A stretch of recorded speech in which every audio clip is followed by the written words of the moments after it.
Hello and welcome to the Dream Team Professor podcast. My name is Scott, and in this episode we're going to be looking at the top players to target in Gameweek 16, as well as trying to figure out what the hell to do with Erling Haaland.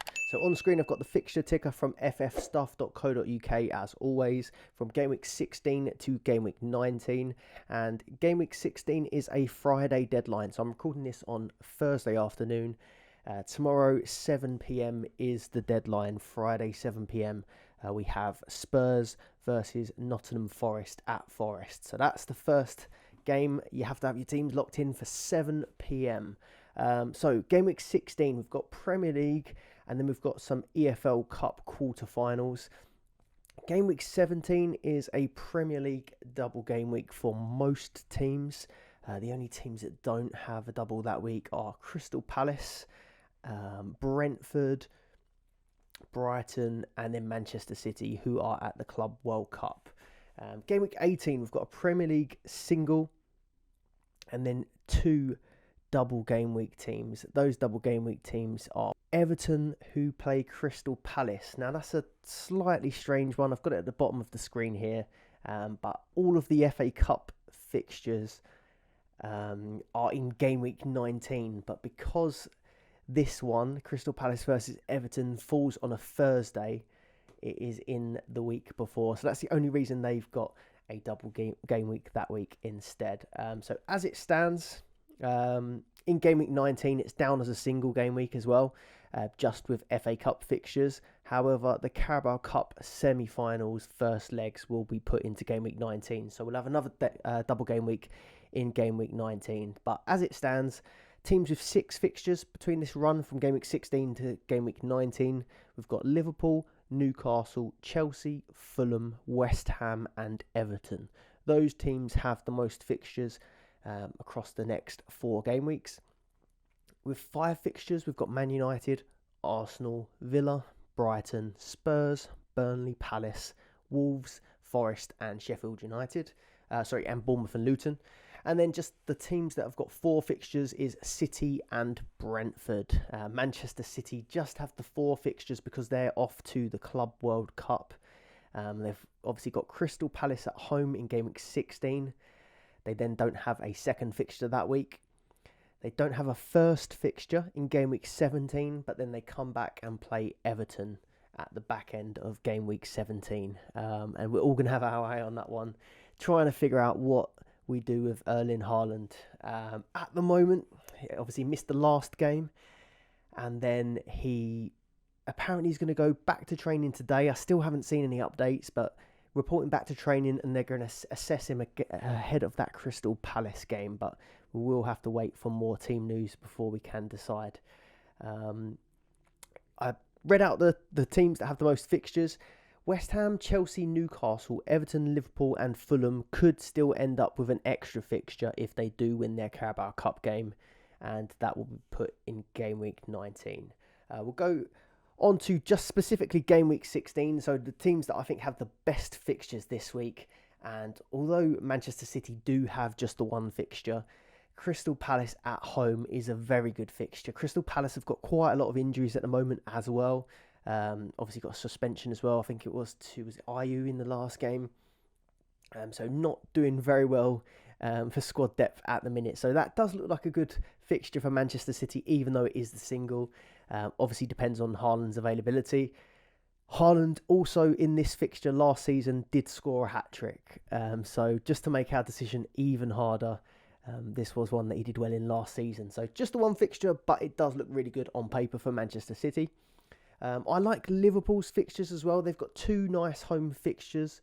Manchester United at home, I'm going to say that's a nice home fixture. And then West Ham in the Cup. Obviously, West Ham have been a bit on and off this season, but both of these teams have conceded quite a few goals recently. So 2 nice home Cup, 1 Premier League and 1 Cup fixture.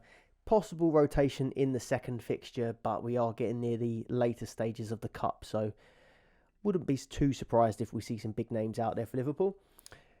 Newcastle. It is a good double game week, Fulham and Chelsea. But obviously just come off the back of being eliminated from the Champions League, and their form hasn't been the best. So I'm going to put it down as a good double, but we'll have to wait and see. Got a few injury concerns as well. You've got, obviously, Trippier is going to be suspended for that Fulham game. Anthony Gordon apparently had tightness in his hamstring as well, coming off yesterday. So a couple of injuries, dodgy form, but on paper the fixtures look okay. Chelsea are kind of similar, so the fixtures don't look bad. Sheffield United at home looks like a good fixture, and obviously they play Newcastle at home as well. But again, poor form at the minute, so it's going to be really hard to decide on Chelsea players at the minute. I think it's quite tough. Fulham, they're in great form, but it is a tough away double. Newcastle and Everton, it's not one that's going to really appeal to me. West Ham, one good, one bad, I'd say. West Ham have got Wolves at home, which looks okay, and then Liverpool away in the Cup at Anfield, so that's going to be a tough one there. Did have a bit of illness in the squad as well. They're due to play tonight in that decider with Freiburg, so we'll get a better idea of who is available for that one. Crystal Palace, it's a double game week, but it's a bad one. Manchester City away and then Brighton at home. And then Bournemouth, they've got single Luton, which looks okay, but at what point do we have to just say we can't keep writing off Luton? So that's probably the best of the double game week 16. I've ticked the names along the side here on ffstuff.co.uk, but I think we're probably going to have to look a little bit more long term, because I don't think there's massively games that you want to specifically just target for one fixture. I'm going to start with Liverpool, with the top players to target, because I think their run still does look okay. On paper, it looks tough. Man United, West Ham, but both at Anfield, and neither of them have been great recently. Then it's followed up with Arsenal at home and Burnley away. Obviously, Arsenal is going to be a tough game, but again, at Anfield, they've got the toughest fixtures at Anfield, where I think they obviously will be the favourites. Burnley away from home looks okay. Then they have Newcastle at Anfield, so again, a tough fixture, but at home, so I quite like the look of that. And then Gameweek 19 is the FA Cup game away at Arsenal. That could be a tougher fixture, but still a little way away yet.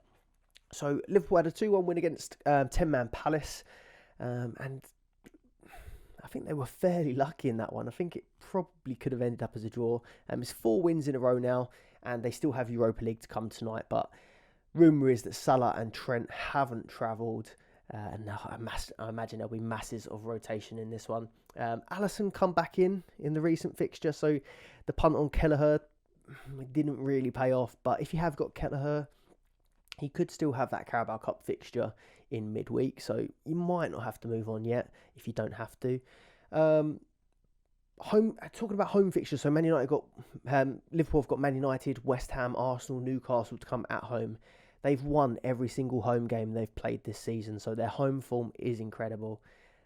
So that is one thing to consider. Also, won't spend too long on it. Salah, 6.7 million. Probably the best player to own this week and the best captain option, in my opinion. Even if Haaland is available, I think I would have chosen Salah. Great record against Manchester United, and United have Maguire and Shaw just go off injured in the Champions League defeat to Bayern, so it's not looking good for that Man United defence, and Salah has done really, really well there previously. Salah didn't play the previous cup game in the Carabao Cup, but he's probably going to get a rest in Europe, so I don't see any reason why he wouldn't play both or have some input to that cup fixture. The only thing that I would say is with West Ham in the cup, they have got Arsenal in the following game, so maybe he gets a little bit of a rest ahead of that Arsenal game, because it is a top of the table clash. But I think Salah this week is the best captain pick for me. Trent Alexander-Arnold, 5.7 million, but even in that 2-1 loss against Crystal Palace, he still come away with 7 points, 3 bonus, 2 big chances created. And I don't particularly think that United and West Ham are great attacks at the minute. So I still think that he's fine to hold. You could get clean sheets, but if you don't, you're still going to get a fair few points, I think, from Trent in the form that he's in. He is just, at the time of writing this, this was pre-Europe, but he was 8 points behind Trippier before yesterday. And I think he's played a fair few games less as well. So Trent is looking really good. Virgil van Dijk at 4 million. He feels like a decent enough second best Liverpool defensive option. Should play the bulk of these fixtures now as well, now that Europe has come to an end. Tsimikas has been an okay option. I've got Tsimikas in my team at 3.4 million. But he likely is going to carry on getting rotated 1 in 2 with Joe Gomez, it looks like. So I think Virgil probably is the second best option going into this run, just because he will play the bulk of the games. Darwin Núñez, 4.3. I had him as my 12th man recently. Didn't go to plan. His last goal was 9 games ago now. And he's had just 2 assists in that time as well. So not looking in the best of form. I think I'd prefer to go for Luis Diaz at 3.6 million if I was going to go for a double Liverpool attack. Just keeping that second striker spot free, because we have got Son, who's got good fixtures. We've got Watkins, who's got decent fixtures coming up. Salah and Haaland are in most people's teams. So I think I'd prefer just to keep that striker spot free now and go for Diaz if I wanted a second Liverpool.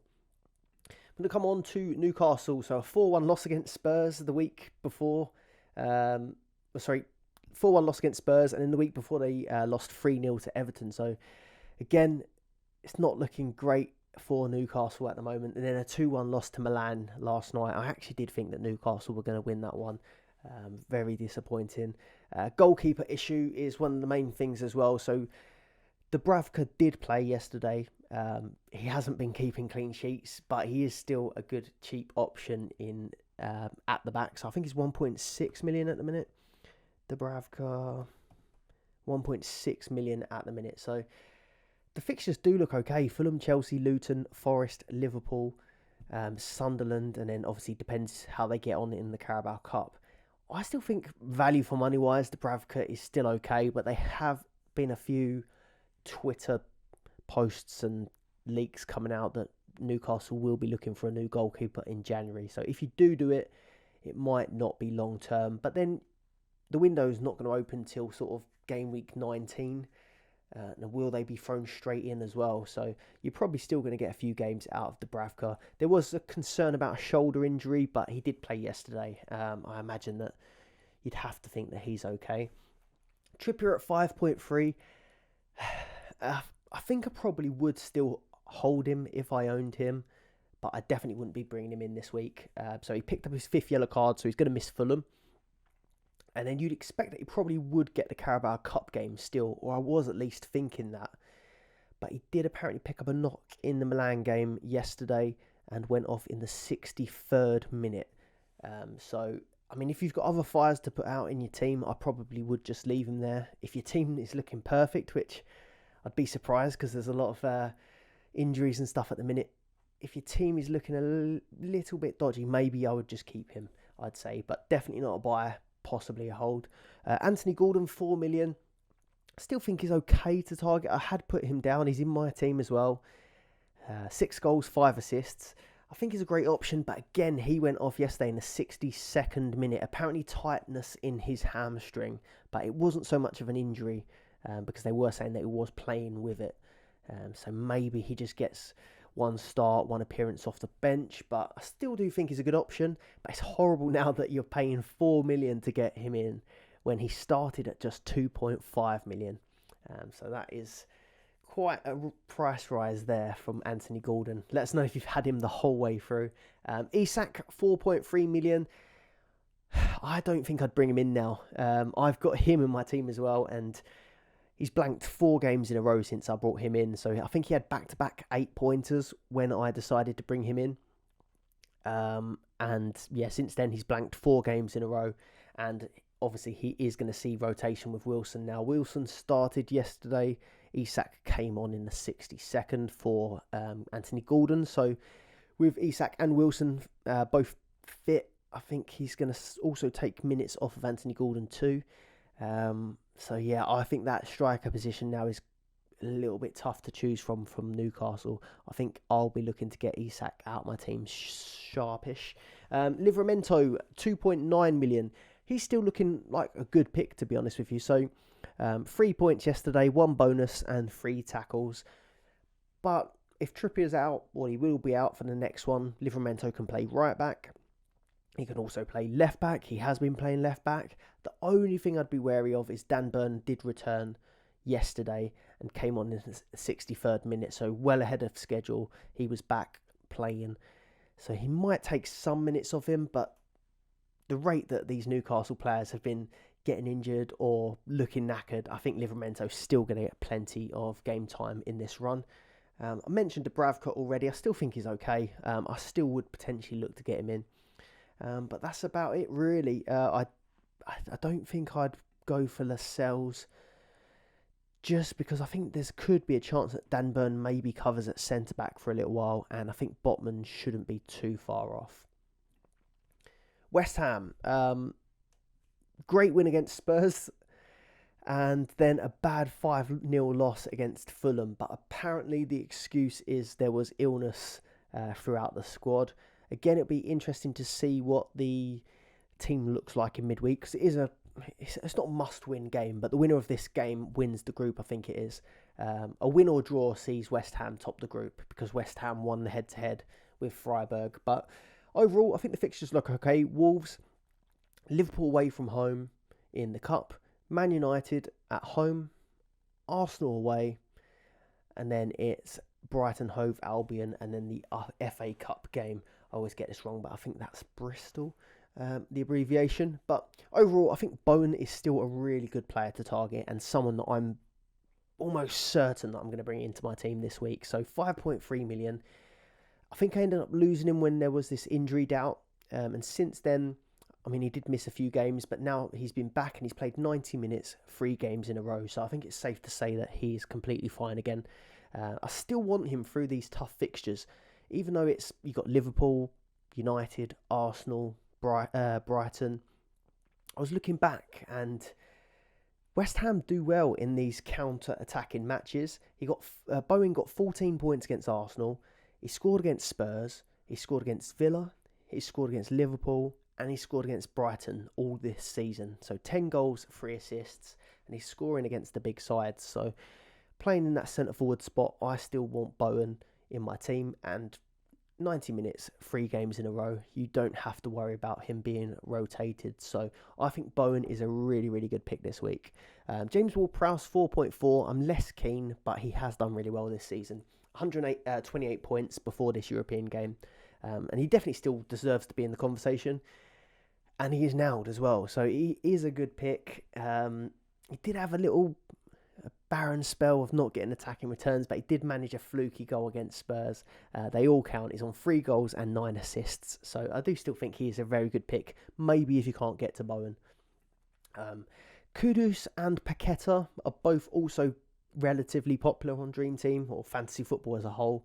I think they're okay to hold if you have them, but both were early subs in the Fulham defeat. I don't know whether that might mean that they were one of the ones that was suffering with illness, or maybe they just thought the game that was already lost 5-0, let's just protect them for this European fixture. I'm not too sure, but I think I'd probably just hold if I had them, and then hold if I had them, but I wouldn't bring them in, basically.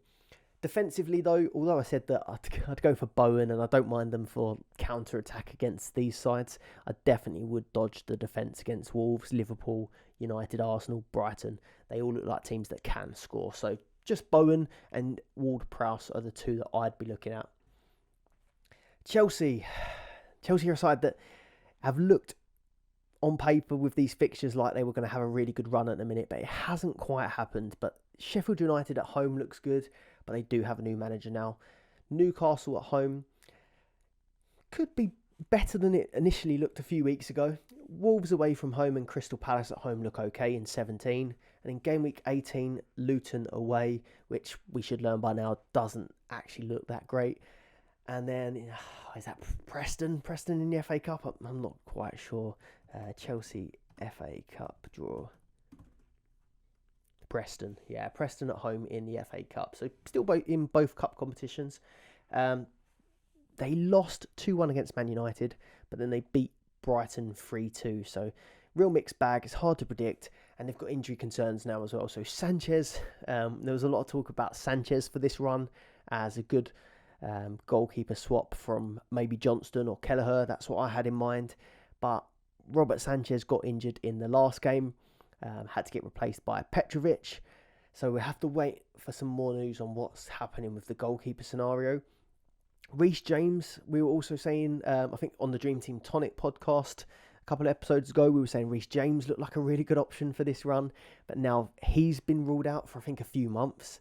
So it's not looking good. Back-to-back losses, United and Everton, doesn't look good at all. But Sterling and Palmer are probably the two attacking options that look the best. But both are now on 4 yellow cards as well. But I don't think that's the end of the world, because if they do pick up this 5th yellow card against Sheffield United, it doesn't carry over into the Carabao. So if you did pick them this week, you'll be good for the 2 fixtures as long as they play. But obviously, if they do pick up one of the 5th yellow cards in that Sheffield United game, they'll go on to miss Wolves, which is not the worst one. But just one thing to consider if you were punting on either of the two. So Palmer, 3.2 million. He's on 88 points, 5.5 average. He's got pens for now. And he's got 7 bonus points, 5 goals and 5 assists. So 10 attacking returns. And Sterling also has 10 attacking returns. He's got 6 goals, 4 assists.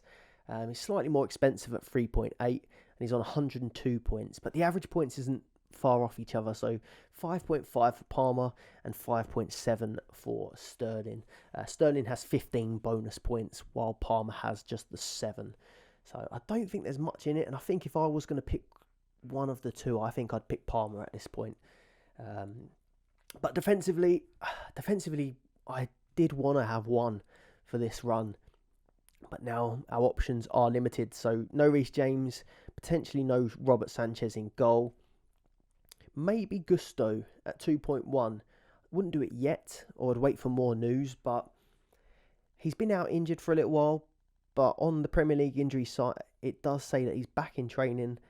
So maybe he could be an option at 2.1. If we do get confirmation that he's in the squad or ends up starting, I'd definitely be interested at that price point. 2.1, Malo Gusto does look like he could be a good option, potentially. 2 assists earlier in the season, so he does get attacking returns. But if I was going for the safest one, it probably would be Colwill at the minute. He didn't start the Everton game, but he did come on in the 27th minute for Reece James. Cucurella also got injured in that game, so Colwill does have a chance of playing left back or centre back. I'm then going to come on to Brighton. So it feels like they've been doing quite poorly recently, and not been very pickable on any of the fantasy football formats really. But they've actually only lost 1 game in their last 10 pre the European fixture tonight. They've had a 1-1 draw with Burnley at the weekend, but they did have so many chances. Trafford in goal for Burnley made so many saves, so they did look okay, Brighton. But only 3 clean sheets all season, and they were all in Europe, so I still don't think the defensive options look that great. Will we see less rotation once Europe comes to an end? So Arsenal away from home, and then Crystal Palace in a Premier League double game week in 16. They then have just the single in game week 17 against Spurs, a single in 18 against West Ham, and then is that Stoke in game week 19. So the fixtures don't look awful. I don't think they look good for clean sheets. You'd expect Arsenal, Spurs, maybe West Ham to score. So it don't look great defensively, but I still think there's some good attacking options there. I've stuck with the same players that I had in the last episode. So Pascal Gross, Matoma, Adingra, and João Pedro. I don't particularly think that I'm that interested in any of them, but it doesn't mean to say they're not good options. So I'd say Pascal Gross at 3.9 million might look like the best option at the minute. I was on the Dream Team Tonic podcast last episode, and I may as well plug that now, but we had Matt Woolley on the show, and he had Pascal Gross in his team, and he'd been doing really well. Do check that one out. I'll put a link in the description below. But Pascal Gross is on 106 points. He got 10 points and an assist in the last game week. He's got 4 goals, 5 assists, and 15 bonus points for the season. So does do well for bonus. One of the only things I don't particularly like about Pascal Gross is where you just don't know where he's going to end up playing. And I got this up from Transfermarkt, but he's played 8 games in centre mid this season, 6 games in defensive mid, 2 games at right back, 2 games at left back, and then one he's down as attacking mid. So does get utilised everywhere, but it does mean he does play the bulk of games. He had a rest a couple of games ago, but he does seem like he's one of the safest away from a rotation. Mitoma, who I had last season and absolutely loved having, 3.5 million. He's on 94 points, but even in the last game, he started on the bench for the last game and then came off the bench at the 45-minute mark, which... How many managers do you know that make sort of 2 subs at half time? It's pretty crazy, really. 3 goals, 6 assists, and 13 bonus points, though, for Mitoma. Adingra's looked really, really good. He's 3 million now. I think he started at 2.5, or it might even have been 2. 91 points. Got 10 points and a goal again in the last game. So 5 goals, 3 assists so far for the season. He's having a really good season, and 6 bonus points, but... He does seem to be starting the bulk of games now, but you just have to be aware that he can still get rotated like the rest. And then, just to round it off with rotation, João Pedro, 3.1 million. I think he's basically started half of the available games, but he's still on 119 points. 6 points. In the last fixture, he got bonus shots on target and big chances created. He's on 10 goals and 1 assist with 8 bonus points, but he is on penalties if he's on the pitch. But I think Pascal Gross probably takes penalties if João Pedro isn't on the pitch. So I'm leaning towards Pascal Gross, but quite honestly, I don't think I'd pick any of them. If you enjoyed the video so far, please do leave a like and subscribe to the channel. And like I said, the Dream Team Tonic podcast, we have a link to that in the description below. Great episode with me, Ben, and Matt Woolley. Right, Manchester City. This is going to be a big decision to make this week. So, like I said, game week 16, just the one game against Crystal Palace at home, which looks incredible. They then don't have a second fixture, and then they don't have a first fixture for game week 17. Those 2 games are blanked, and they will be at the Club World Cup. The games for the Club World Cup fall on the 19th of December, and then the 22nd of December would be the Club World Cup final. So they'll then come back and then play Everton away. So it is a tough decision to make. I've got Foden and Haaland in my team currently. I decided that I'm happy to keep hold of Foden. He's playing really, really well. He'll play Crystal Palace. He was rested in this cup, dead rubber in the Champions League. But it's the Haaland one is the same problem or decision everyone's going to have to make. And I'm going to put it out there right now. I don't know what the answer is. A lot of it's coming down to deciding whether or not you think he'll play, whether or not you believe Haaland's dad, who transferred him out apparently on FPL. That was shared by FPL Focal, I think it was, on Twitter. I honestly don't know what I'm going to do yet with Erling Haaland in this situation. The latest is that he hadn't trained yet, but he'll be back on Thursday, which is today. Still haven't seen anything yet, and then we'll see how he feels, Pep said. So, obviously, he's been called back to training, and we'll maybe get some idea of whether or not he trained today, but I'm not that confident that we'll hear anything, to be honest. A lot of these managers keep it under wraps. I don't see why they'd be bluffing ahead of a Crystal Palace home match. It's not particularly a massive game, but we have to wait for more information before we decide. But what are the different scenarios? The deadline is on a Friday as well, so Man City play at 3 o'clock against Crystal Palace, I think it is, on the Saturday. So it's not like we even get to peak the lineups. We will have to decide on Friday night whether or not we stick with Haaland or get rid of Haaland. And I don't feel like we're that confident we're going to get extra information. So what do you think you're going to do? Are you going to keep Erling Haaland or sell him and then get him back? If we don't hear anything before game week 16, I'm currently leaning towards that I would like to sell him. But it makes me nervous. It does make me really nervous. The way I'm thinking of it at the minute is Salah is the obvious captain for this game week. in my opinion anyway. And I think a lot of them will captain him. And then after a lot of us captained Haaland last week to then not have him play, now where there's no vice captain, I can't think that many people will captain Haaland for Crystal Palace if we hear nothing. So, I mean, what would the worst case scenario be? The worst case scenario would be we don't hear anything, we take him out, and then he scores a hat-trick. It could be anywhere, worst case could be anywhere between 10 points and 20-ish points. His best return this season was 23 points. I don't think we have to worry about too much it ending up being a 23-pointer doubled 46, because I don't think many people will take the risk on captaining him unless we hear confirmation that he's definitely going to play. So I don't think we're going to get the double whammy of, if you take him out, a lot of people are going to captain him as well. But it still wouldn't be great if you took him out and then he ended up with the 20-pointer or even a 10-pointer, because even if he plays just the one game, for example, I've had Isak in my team who has had 2 games and he's blanked both times. This week, he's blanked both times last week. So even if Haaland plays just the one game, it could still be damaging.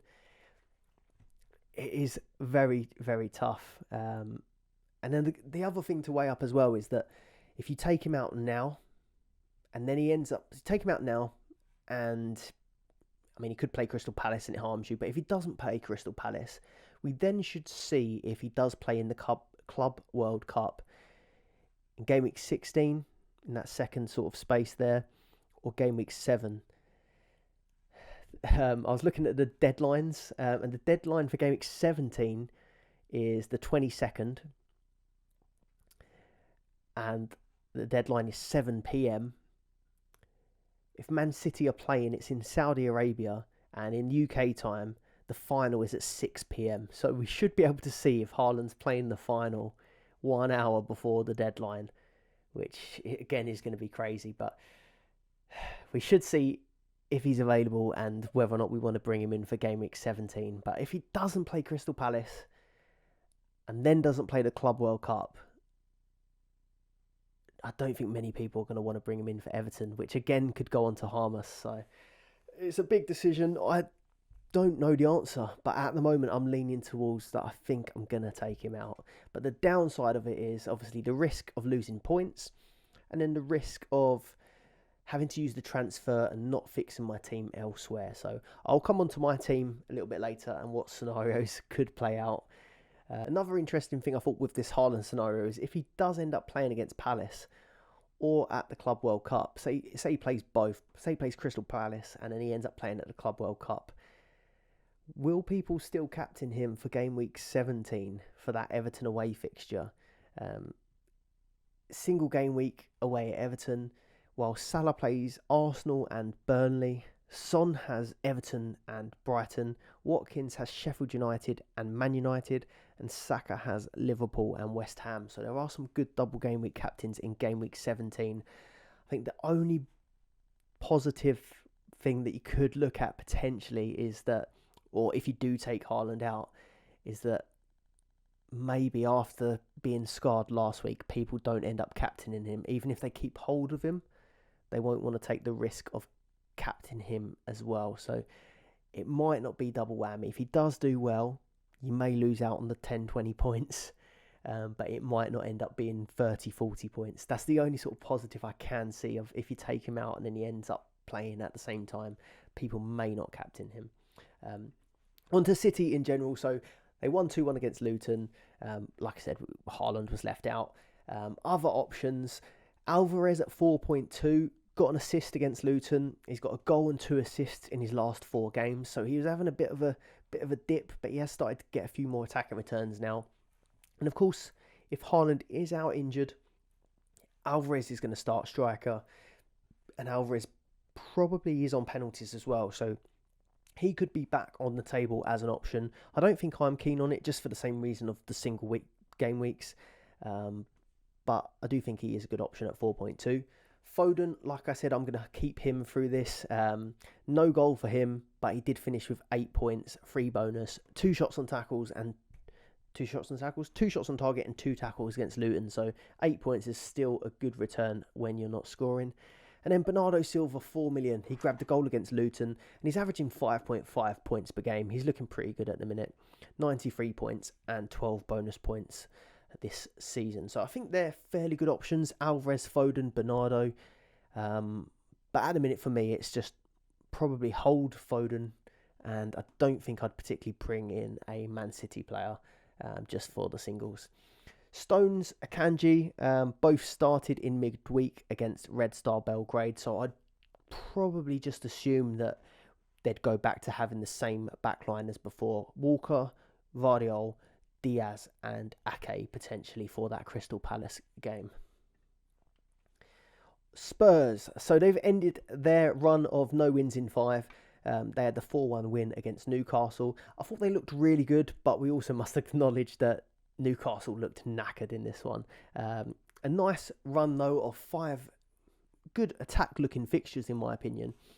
Nottingham Forest away from home. That is the first match of the game week on that Friday. They then have, so it's just a single in game week 16. In game week 17, they've got Everton at home, Brighton away. I do think they can score goals in those. And then Bournemouth in game week 18, that's a single at home again. So I think those fixtures look really good for attacking, Son in specific. So Forest, Everton, Brighton, Bournemouth.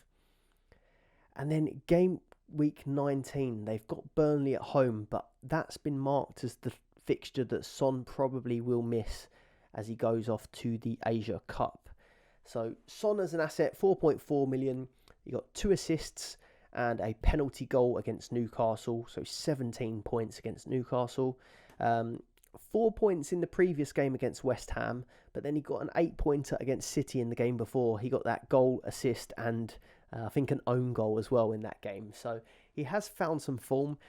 Played off the left rather than centre forward in the Newcastle game because we had Richarlison in the middle. He's on 10 goals and 4 assists for the season.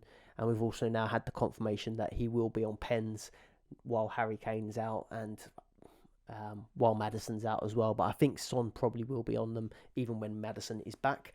He's the 5th best striker on the game behind Haaland, Salah, Alvarez and Ollie Watkins. So there is a decision to make there with him and Ollie Watkins. I was talking to Ben from the Tonic, and obviously if you went for Watkins, you wouldn't have to think about taking him out because of the Asia Cup. But I think I'm still interested in Son.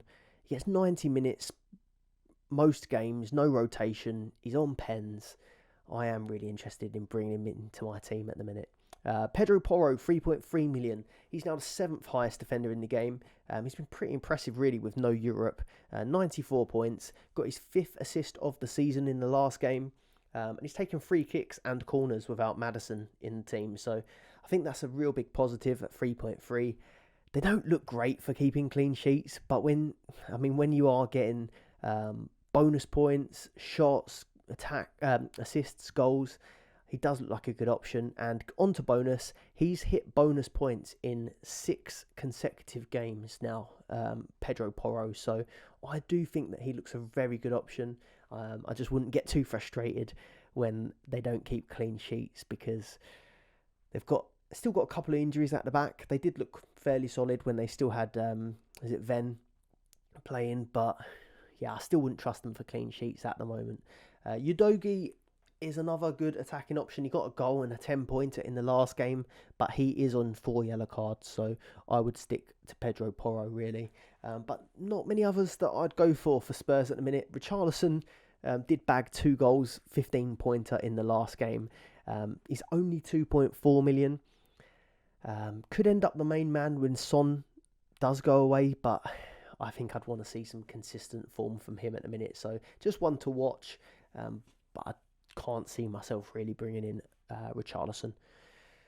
Arsenal, quite far down the list of players to target, actually. So Arsenal have got Brighton in a single in the Premier League, which isn't a great game. A bit scarred from last season playing Brighton. Then we've got Liverpool away from home and then West Ham at home. So in the next 2 game weeks, they are 3 tough fixtures. Then in game week 18, it's a single against Fulham. And then in game week 19, it is a home game to Liverpool. So I do think our run does look quite challenging. And then obviously there won't be a double in game week 19 because we're not in the Carabao Cup at the moment. So not the best fixture volume, not the best fixture difficulty. A 1-0 loss against Villa, which I'm not too downbeat on actually. I watched it back and I did think we had a decent game. I think we looked pretty good. It wasn't anything like Villa's 1-0 win against Manchester City. I feel like we were maybe a little bit unlucky. But yeah, I don't think that will really have the team downbeat and the fans either. 1-1 draw against PSV, bit of a nothing game either, but a lot less rotation than what people were expecting. You still had Gabriel start, still had Saliba start, Havertz got pretty much 90 minutes, Jorginho, and then the rest of it was kind of rotated. Declan Rice was brought on. And given a bit of the game time at centre-back, it turned out, just to where there's a little bit of a lack of depth in Arsenal's defence at the minute. They tried a little bit of an experiment playing Declan Rice at centre-back, which is a little bit alarming. But overall, I would probably just hold what I had with Arsenal, and if you're a bit heavy in either position, maybe move one on. I think Saka's the guy that you've just got to keep. 6.7 million. He's the second highest scoring player in the game. Still got 7 points in the loss to Villa, so it just shows that in the games where he's not getting attacking returns, he's still racking up the points. So I think you just keep him in. 46% owned, averaging 8.4 points per game. Martinelli was left out of the Champions League game with illness. I haven't heard any updates on him yet, but I think he probably would be back for Brighton. We'd have to wait and see. But a quiet week for all the others. Martinelli, Ødegaard, Jesus all got 4 points against Villa. I think I'd just stick with Saka in the midfield / attack for me. If I was going to go for a second, it would be Ødegaard at the minute, just where Martinelli's a bit of a doubt. Don't think Jesus has been massively impressive. And then if I'm looking at the fixtures, they're quite tough. It's normally always Rice, Ødegaard, and then for that third slot in the central midfield area, we normally decide between either Jorginho or Havertz to fill that third spot. So I think Ødegaard is the guy that's going to be sort of nailed for these tougher fixtures. So if I was going to pick another striker or attacker, it would be Ødegaard. Defensively, I think I'm happy with just one, but I don't think there's much in it now. White, Saliba, Gabriel, Zinchenko. Now we've got Tomiyasu out, we've got Timber out. The only real player that we've got that can come in is Kivior. So I don't think rotation is that much of an issue at the minute. So I think all of them are fairly safe, but I'd just go with one. And I think Saliba is the one that I'd go for at the minute. He's slightly cheaper. He's not cheaper than Zinchenko, but Zinchenko does often get subbed at times, and he's the one that probably is most at risk from Kivior. So I'd say Saliba's the best option. But if you've got a Gabriel or White, I don't think it's terrible. But yeah, that's pretty much it. I'd go Saka plus one other defender. And I don't even think there's a problem with taking out a defender because Brighton, Liverpool, West Ham, and then Liverpool again later on are tough fixtures. And then on to Aston Villa. So no clean sheets in 10 games. Clean sheet against City and then a clean sheet against Arsenal. You have to take your hat off to them. Absolutely trolled us lot that had these Villa defensive assets for quite a while. So they've come through their bad fixtures with 6 points, which is really impressive. And now the fixtures are starting to look better. So Brentford away, Sheffield United at home in Gameweek 17, Man United away in 17, which is now not looking like a bad fixture at all. Gameweek 18, it's Burnley at home, and then Middlesbrough in the FA Cup. Ollie Watkins, 4.7 million. He has blanked in the last two, but there's no real surprises there against Arsenal and City. I still think he's a really good option for this run of games. So he's on 10 goals, 9 assists. And with Son and Salah eventually moving on for their sort of international tournaments, I could see that Haaland and Watkins becomes the sort of new template for two strikers in most teams for that run of games. So you might want to get him in early. You might already have him. I think he's looking like a good option. Bailey at 3.2's had back-to-back goals. And then an assist against Arsenal in the last game. But he did go off at half-time with an injury concern, so that's one to keep an eye on. 6 goals, 7 assists. Konsa did go off in the 66th minute for Matty Cash, but I don't think that was an injury. 3.1 million, his third joint for bonus with Kieran Trippier, and the sixth highest defender on the game. So I still think that Konsa is a really good option, but maybe a bit more of a risk from Matty Cash now he is playing at right back. But I think a Villa defender or goalkeeper looks good for this run. I still would go Konsa as my Aston Villa defender if I went there. And I am interested in Martinez again. At what price is Martinez at? Have I wrote that down here? 3.1 million currently, and you'd have to expect that he's going to go up in price after a clean sheet. But yeah, Brentford away from home. They've got Mbuemo out at the moment. Sheffield United at home looks a good fixture. Man United are struggling for goals. Burnley at home. These all look like fairly good defensive fixtures, but it just depends whether or not Villa turn up for these lesser games like they did for Arsenal and Man City. One thing to note, Digne is suspended and Douglas Luiz is suspended from the Brentford game for 5 yellow cards. And then just a shout out to John McGinn, 3.8 million, grabbed his 6th goal of the season and has got 3 assists now. So he's having a really good season so far. Right, on to my team update then. So 56 points so far for the game week. We do still have some European games to come this evening, but I'm not expecting very much from mine. I've got Salah still to play and Trent still to play, but apparently they haven't travelled. And then I have Tsimikas and Kelleher. I'm not expecting Tsimikas to play, but I think Kelleher probably will, seeing as Alisson is back. But yeah, not expecting too many points this evening. So 56 points for the game week so far. 1,656 in total. And then my rank has dropped down to 79th overall. Which is still a great position to be in. Let me know in the comments below how many points you're on so far for the game week, where you're sitting. This week I had Trent come in and Gordon come into my team for Martinelli and Zinchenko. Fairly happy with how that turned out. Got 12 points from Trent and Gordon and 8 points Zinchenko and Martinelli would have got. So just a few points extra, but not massive. I held on to Bruno Fernandes and I held on to Isak in the hope that they have double game weeks, but it didn't really pay off. Bruno Fernandes picked up his 5th yellow card and didn't really deliver in either game, so just the 5 points from 2 games from him.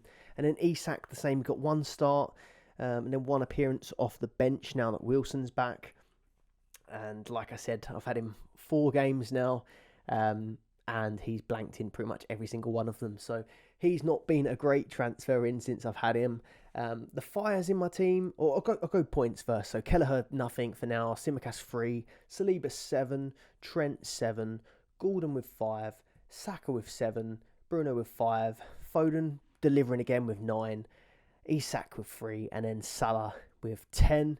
And obviously I did what a lot of people did. Captained Haaland, the man of the moment.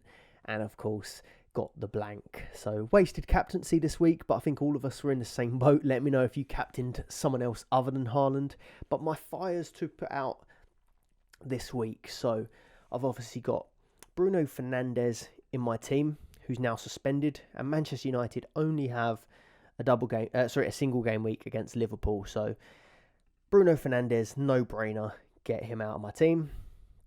And I think it's going to be a straight switch to Bowen for that position. He's got 2 games this week, liking the look of him. Even in the games where he's not scoring, he's scoring decent enough points. I think he got a 6-pointer this game week in the last game. So still pretty decent without scoring. I think that's the easy one to decide. I've got Kelleher in goal, who's obviously only going to play probably the once this week, and then next week he's not going to play the Prem game, but he does have a Carabao Cup game, and now he's probably the cup keeper, so maybe I don't have to solve the Kelleher problem yet. Maybe I can kick the can down the road a little bit with that one. But the big problem is Erling Haaland. And if Haaland wasn't an issue and we had confirmation that he's playing Crystal Palace, I'd probably keep him and I'd probably move on Isak. Haaland and Isak are the ones that I have to solve probably in this scenario. I think the Bruno Fernandes one is a no-brainer to get him out. That's not really an issue.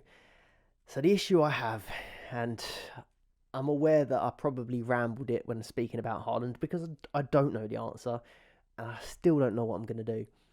I still don't have any extra information, but it's either we keep Haaland in the team, hope he plays Crystal Palace, and then I'm thinking maybe take Isak out in that scenario for a striker that I want, which at the moment the guy I want is Son.